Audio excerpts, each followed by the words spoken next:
On December 8, 2024, a historic change happened in Syria. Bashar Assad, whose family held unlimited power over the country since 1971 and who's been the dictator of Syria since 2000, fled the country. The troops of Assad's army scattered away. People of Syria did not help government's army. Instead, they welcomed the extremist opposition troops as liberators. Things are changing in Syria. But what does it have to do with Putin and his Russia? Well, everything. Howdy, everyone.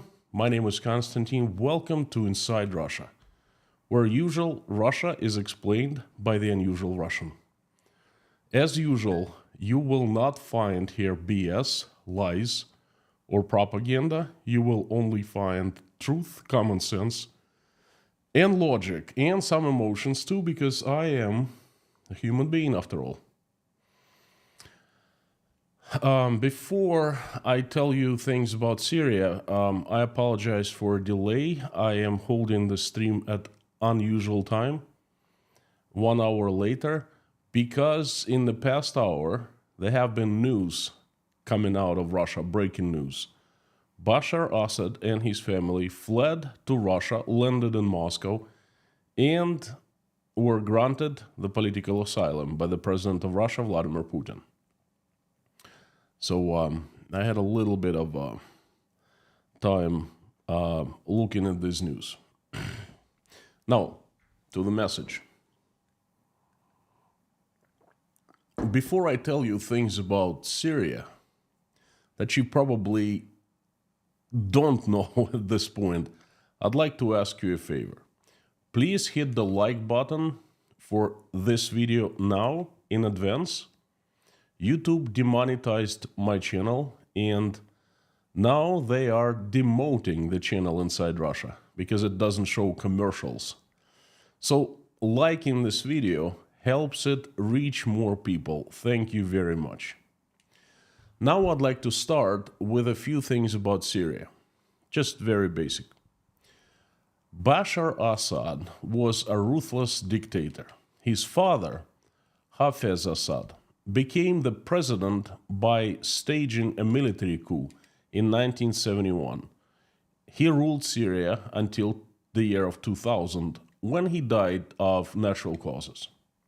His son, Bashar, inherited the absolute power, called himself the president, and ruled until yesterday. December 7th, 2024, Syria. 53 years in the hands of one family. Family's alliance was on the side of the USSR. Then later became Russia. The Assads had financial and military support of the Soviets and later Russians. The Assads openly supported the militarized Islamic extremist groups Hezbollah, Hamas, and Islamic Jihad. Bashar Assad supported Saddam Hussein by secretly supplying him weapons when no one else would. He publicly supported Russian invasion of Ukraine in February of 2022. Bashar Assad was accused of torturing a number of foreign nationals and many Syrians. He built a ruthless regime and eradicated the moderate political opposition. There's been plenty of blood on the heads of Bashar Assad.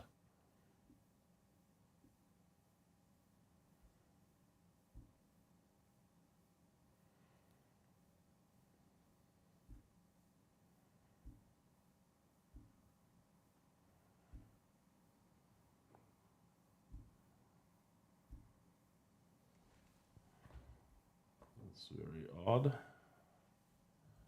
As usual. Oops. Looks like we have some news coming in from Moscow. Hang on 1 second. And truth.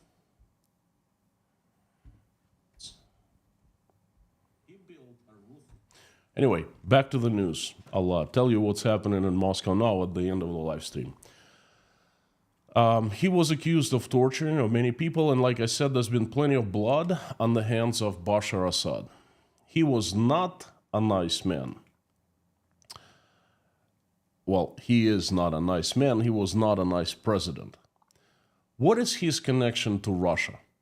Well, in 2011, a civil war started in Syria. People were protesting. They started taking it to the streets. They basically were saying, we have had enough. Assad and his army tried to squish the protests. But instead of succeeding, a civil war started, and it lasted for quite a long time. Well, basically, it still is going on. By mid-2014, for the Syrian government, the situation in the country became catastrophic. The defeat of the Syrian government army seemed imminent, inevitable. And the capture of Damascus, as capital of the city, it would lead to the collapse of the Assad regime, and the collapse also seemed inevitable at that point. Well, I'd say by mid-2015. In 2014, things weren't as bad for him, but they were getting worse. By mid-2015, things got really bad. Different opposition groups and armed opposition were fighting along major highways in the direction of Damascus and around large cities and densely populated areas. And they were on the outskirts of the cities of Hama, Damascus, Latakia, Hasaka, and Essaouira. The street battles were happening, already taking place in both major cities of the country. And as a result, the city of Aleppo was completely captured by the opposition. And radical groups controlled certain city blocks in the territory of Damascus, the capital. Damascus International Airport did not stop working, but it was constantly shelled. Now, please, don't make a mistake that those opposition groups weren't nice people. They were extremists and terrorists. Some of them were ISIS.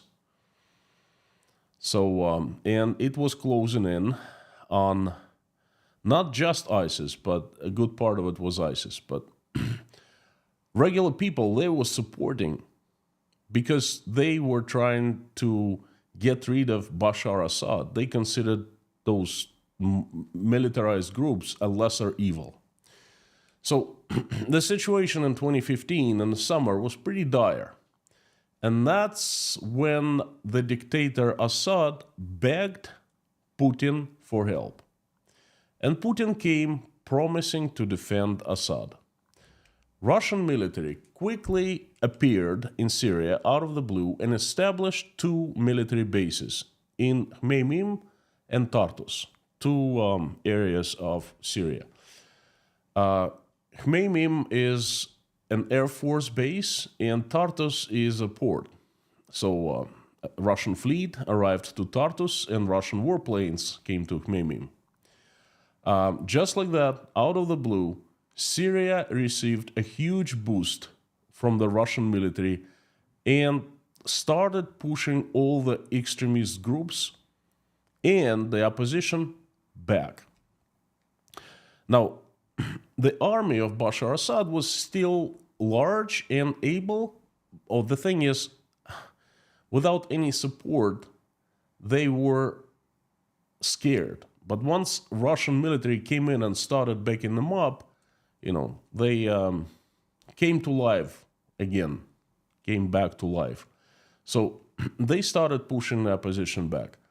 And Bashar Assad kept his absolute power. He remained the ruler of Syria. But at the same time, he became the vassal of Vladimir Putin. What a trade-off.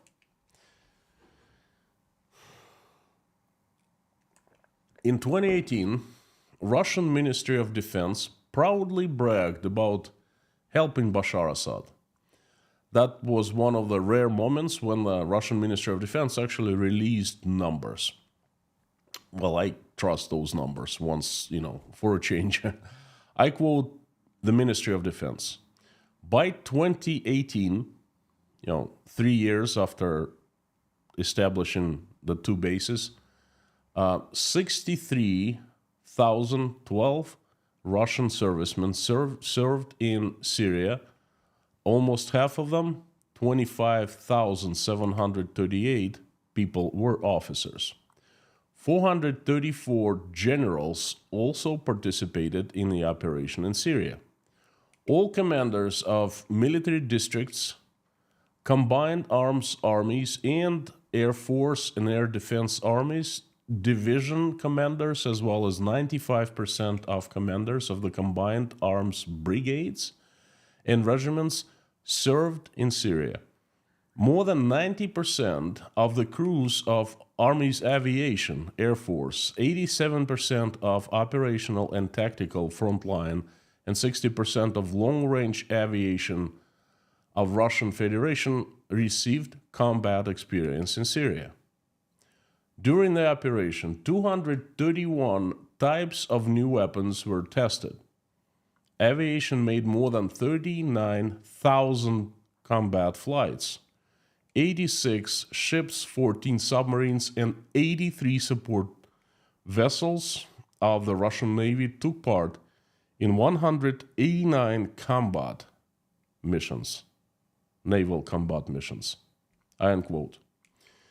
As you see from this report of Russian Ministry of Defense, that's right from the source. The military assistance was huge. That Russian assistance kept Bashar Assad in power until yesterday. Recently, both Russia and Iran was also helping Bashar Assad, pulled the plugs on military support. Well, kind of no wonder, because both countries are having their hands full right now. Russia is waging the war in Ukraine and using every single resource, the last resource, to actually help its military-industrial complex in the army in Ukraine, just not really doing that well. And Iran also is in deep trouble, with Hamas and Hezbollah heavily hit by Israel right now, so they're trying to figure out what to do. Both countries have pulled the plug on helping Bashar Assad in Syria. And without Russia's help, Bashar Assad's regime fell in weeks. His army scattered. People supported demilitarized opposition groups. They welcomed them as liberators. Again, those are not good guys. And Bashar Assad, along with his family, fled to Moscow. Putin granted him political asylum. And it just happened minutes ago. For the past 2 days, there were a lot of speculations of where Bashar Assad disappeared to.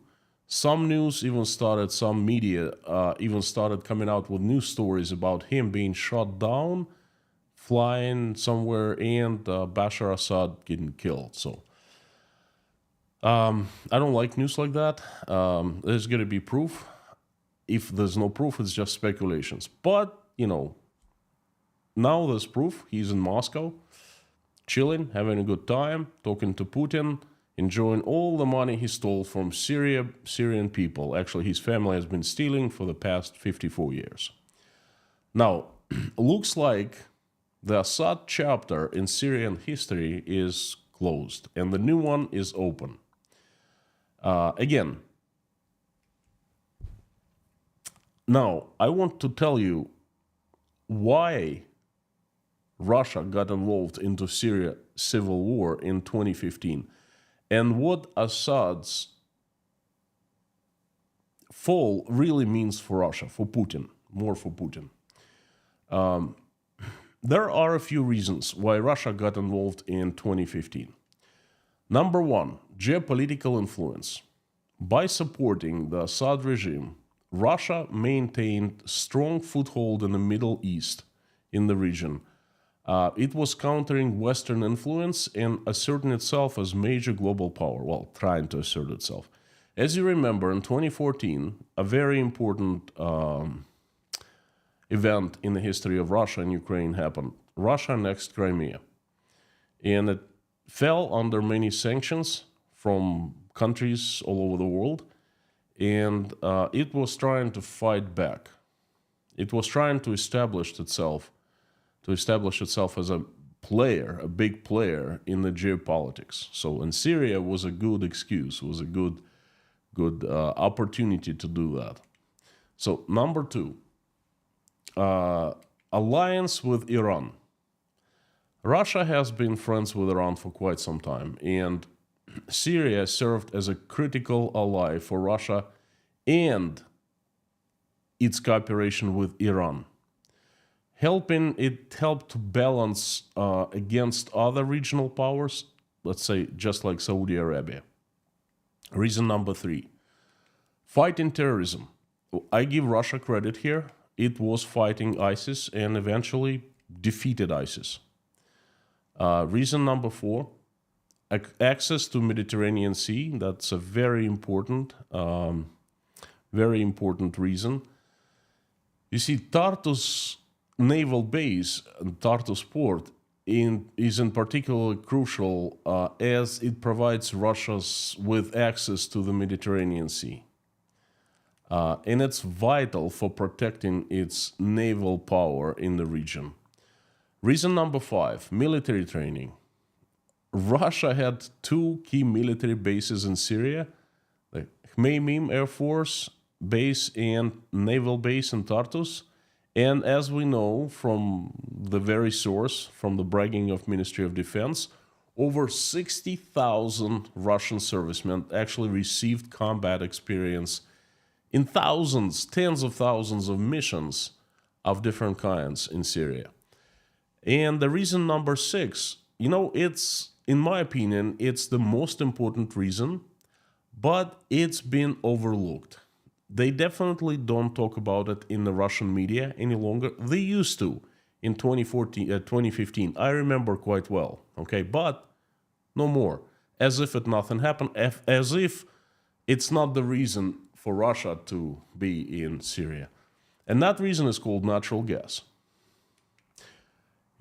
Sure, the geopolitics are important for Russia, for any country that, thrives to be a world power. Okay, very important.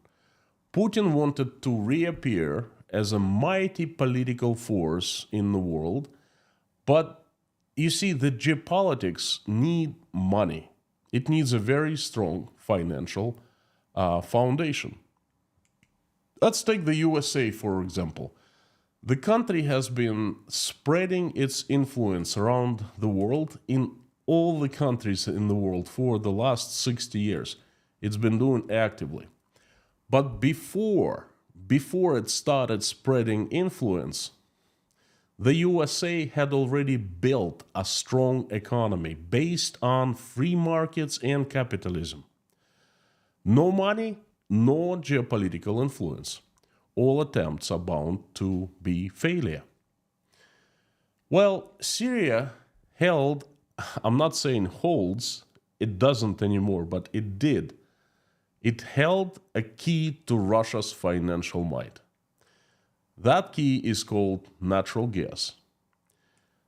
It was Russia's bread maker for decades, since the Soviet times, since the gas pipeline called Urengoy-Pomare-Uzhgorod was built that supplied natural gas from the gas fields deep in the USSR to Europe. Russia supplied natural gas to the best possible customer you can even imagine, Europe. Well, gas and oil export revenues amounted to almost half of Russian federal budget until recently. Thing is, Kuwait,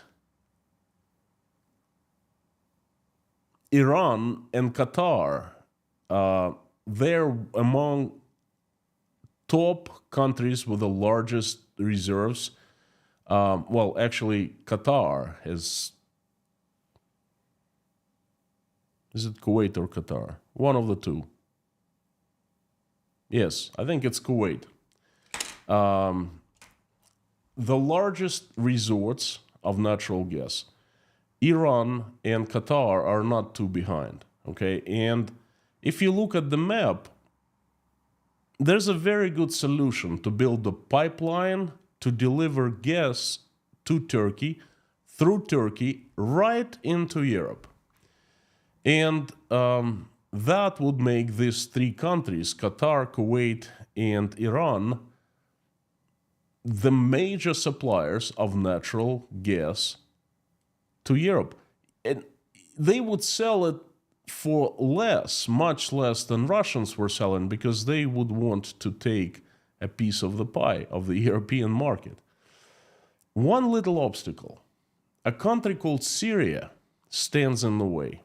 If you look at a map, you will see that in order to build a pipeline from these Middle Eastern countries into Europe through Turkey, to Turkey first, you need to go through Syria. And Bashar Assad would never let such pipeline to be built. He wouldn't harm his close ally, Russia.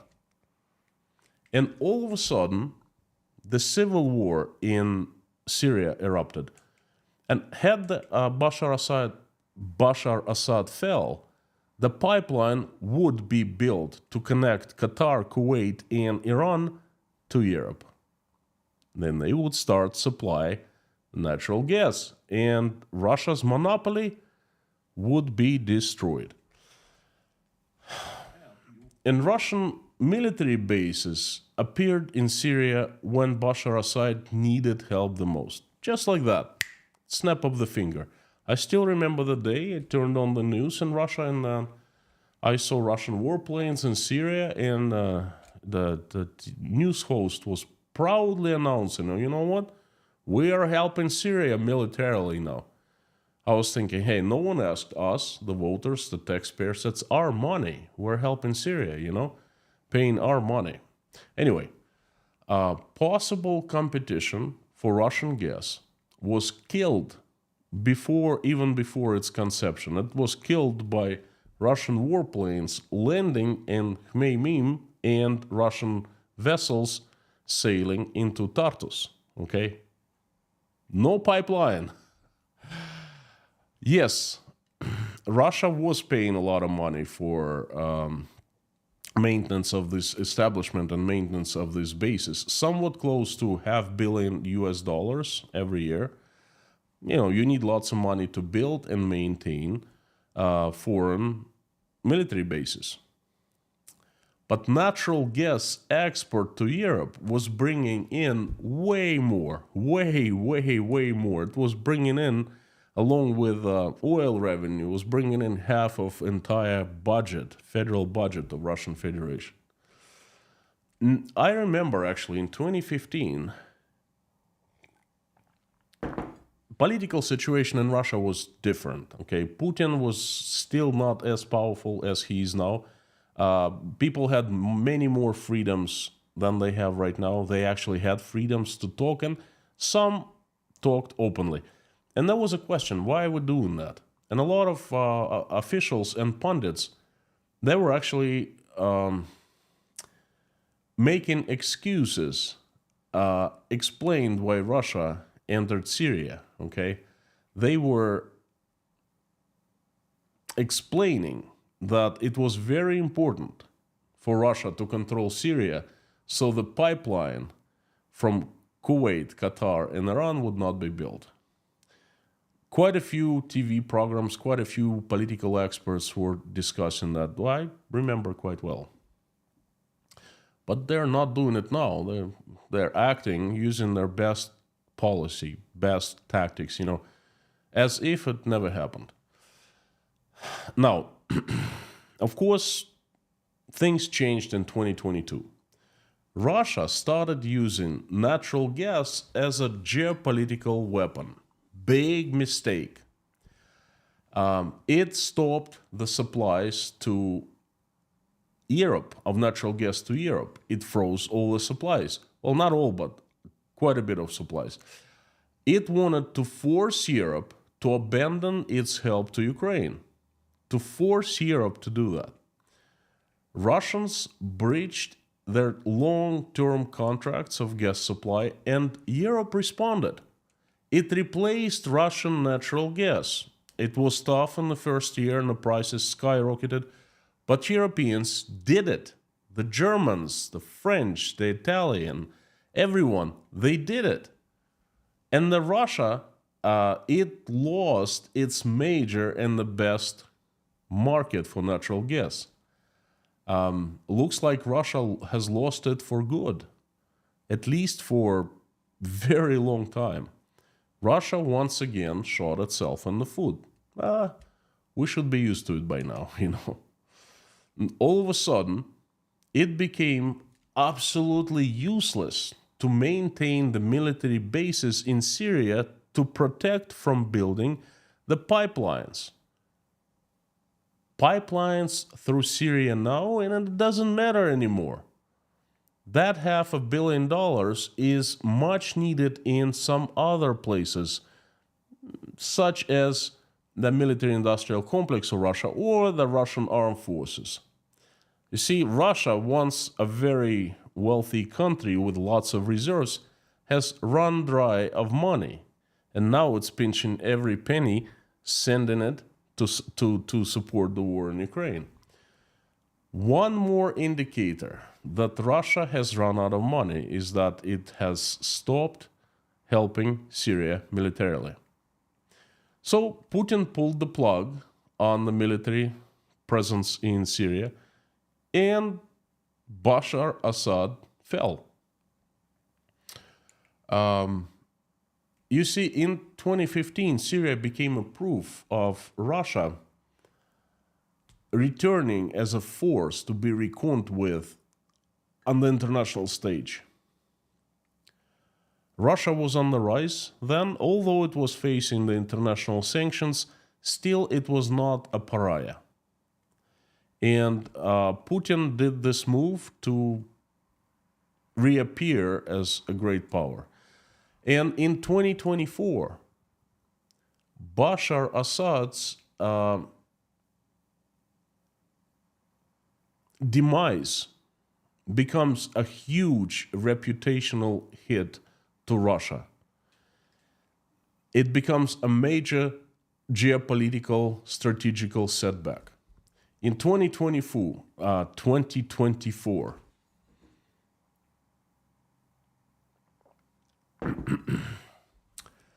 in 2024, Russia is ceasing to be in the force to be reckoned with in the Middle East. Started in 2015, ending in 2024. Well, I'd like to tell you what happens next, okay? Very interesting news. Bashar Assad is in Moscow. He landed just a couple hours ago, and they're talking about it on the Russian news. I haven't even seen the international news, and I want to let you know what it means. But before, I'd like to take this opportunity to thank you again. Thank you, Inside Russia viewers. Thank you for watching my videos, for liking them. If you haven't liked it, please do it now. I'd really appreciate it. Thank you for commenting. Thank you for communicating with me. Thank you for sending emails, nice words. Thank you for praying and sending love. I feel it. Thank you. Also, thank you for buying coffees at buymeacoffee.com, becoming patrons of Inside Russia, and thank you for PayPal. I really appreciate the help, as YouTube has demonetized me. So thank you from the bottom of my heart. Now, moving on. So what's next for Syria and for Russia? Will Syria become free? Not likely. These Assad's opposition militarized groups aren't good boys, They are extremists and terrorists. Bashar Assad eradicated all moderate, normal political opposition in his country with Putin's help,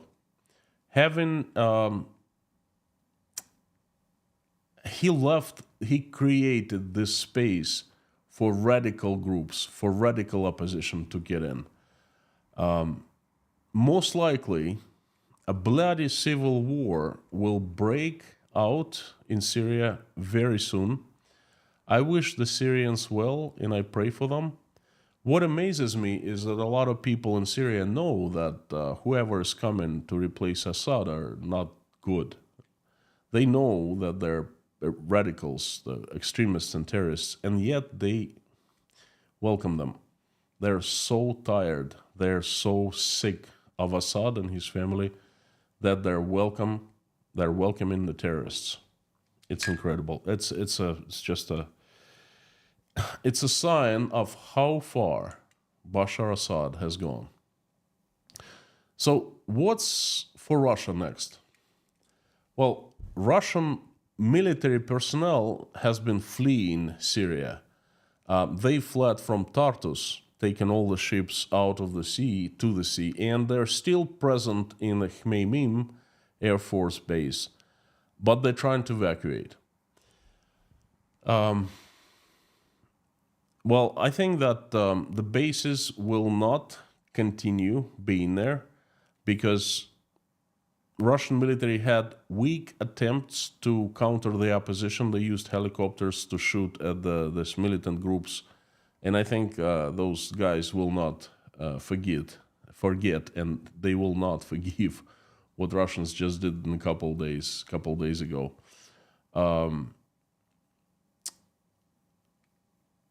Russian politicians are very concerned.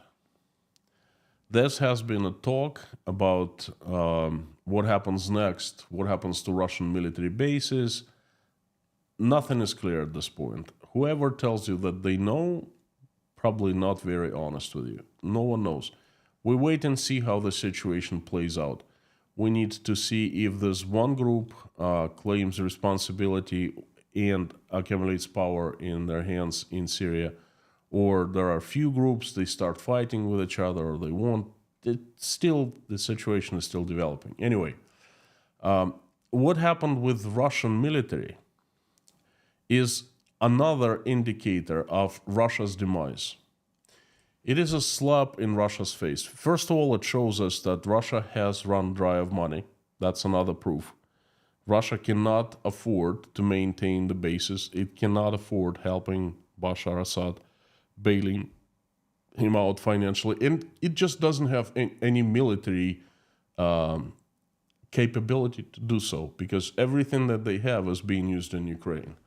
Could they save Bashar Assad again? Oh yes, they could. Of course they could. Bashar Assad until recently had an army that was quite large, and if, just like in 2015, army had an indication that the Russians were to save them again, I'm pretty sure that the army would be capable of fighting off the opposition. But that didn't happen. It did not happen. The fall of Bashar Assad's regime is a major blow to Russia's claim of being global power, as Russia says it is. On one hand, it tries to be behind the driving force to organize the BRICS, the new economic union. They're trying to establish political influence in Africa and Latin America. And boy, we have heard in Russia, the global south is behind Russia. The global south is the ally of Russia, and so forth. And the global south, I mean Africa mostly. And it's not a good sign for global south, Not a good sign for African countries, for Latin American countries. So on one hand, Putin is trying to organize everything. He staged BRICS summit not too long ago in Kazan in Russia. And at the same time, on the other hand, Putin gets slapped in the face in Syria and is pushed out of the Middle East by the group of armed extremists, armed bandits, So those gangsters, they're not an organized army, and they kicked Russian organized army out of Syria. Global South has been heard many times. Again, we've heard that term many, many times in Russia.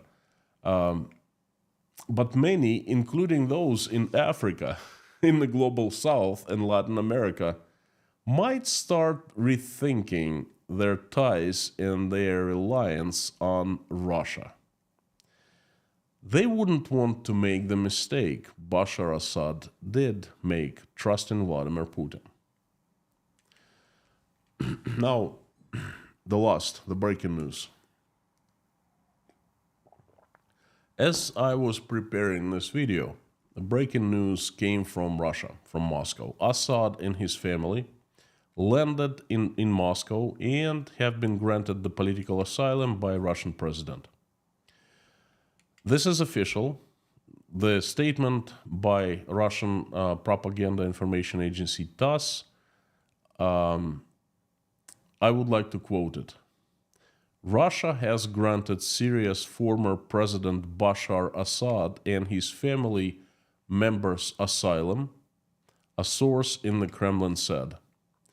TASS has summarizes what is known about at this hour, late hour, because this is after midnight. According to the sources in the Kremlin, Assad and his family have arrived to Moscow, being guided by humanitarian considerations. Russia has granted asylum for them. Humanitarian considerations. Russia has always spoken in favor of political settlement of the Syrian crisis. We insist that the UN-mediated talks be resumed. Came from one of the Kremlin representatives. Russian officials are in touch with the representatives of armed Syrian opposition forces whose leader has guaranteed security of Russian military bases and diplomatic missions on the Syrian territory. The Kremlin sources also added. Now, you know what? We'll see about the bases. At this point, it's really early to say. I'm pretty sure Russian diplomats are working hard, trying to, I don't really know what they want to do, to keep the bases in Syria. Will people of Syria want that? Big question. Anyway, what really struck me here is they didn't insist on the UN-mediated talks back in 2015 when Russian warplanes appeared in Syria out of the blue. No one asked international diplomats, no one asked Syrian people. Moreover, those fighter planes started fighting the Syrians, regular Syrian people. Back then, no one in Russia insisted on the UN-mediated talks. They insist on the talks now, once Russians are being kicked out of Syria. You know, it's so Russian. And Moscow has officially become the refuge of ousted dictators. And Russians are still silent. They keep in silence. It's pretty amazing. So this news came out, and that's very important news. Just to let you know that every single day I select 9 news like that I find important and news that matter, and I make them available to patrons of Inside Russia. 9 news a day, 54 news a week. So if you want to know everything what is happening in Russia, but you don't know where to look no further, become patron, and you'll get access to all the news. And I get some extra work. I do some extra work for the subscribers as well.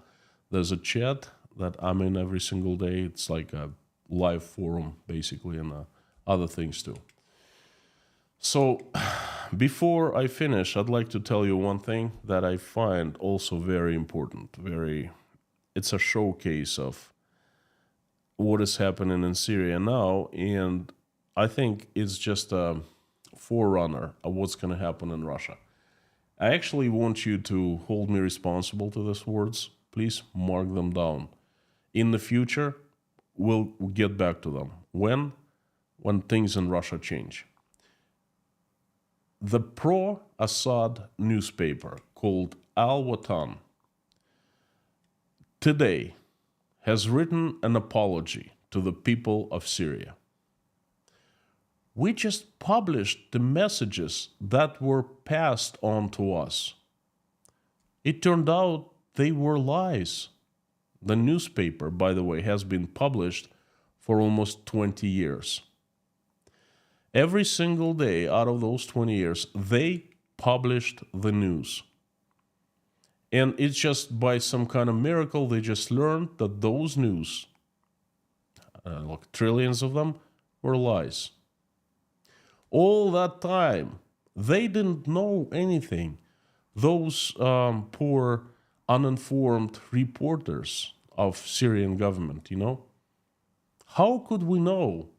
We were just doing our job. The time was like that, We couldn't do anything. Nothing depended on us. That's pretty much that's what they're saying right now. And just a couple hours after the fall of the regime of Bashar Assad, they miraculously found out that everything that they had been doing for 20 years were lies. All of a sudden, just like that, oh my goodness, our eyes opened. I've seen that, and that's disgusting. At the time, I didn't pay much attention. I was just a kid. I was a teenager. I saw that happening in the fall of 1991. All the commies, all of a sudden, turned out to be not commies, just commies on the facade. But inside, of course, there were Democrats, okay? That was a huge turnaround back in Russia, and it seemed amusing to us. We were just laughing, but that was a tragedy in the making, because all that scum would resurface 30 years later and would destroy Russia, okay? The very same thing is happening right now in Syria. And you mark my words down, exactly the same thing will happen in Russia. When, right after Putin is out of the Kremlin for any reason, death of natural cause, or perhaps not natural cause, or perhaps political ousting, anything, once he is out, we will be hearing a lot. Oh, we didn't know they were lies. We were just told, what to do. How could we know? Oh, please forgive us. This is so very Russian. Carthago delenda est.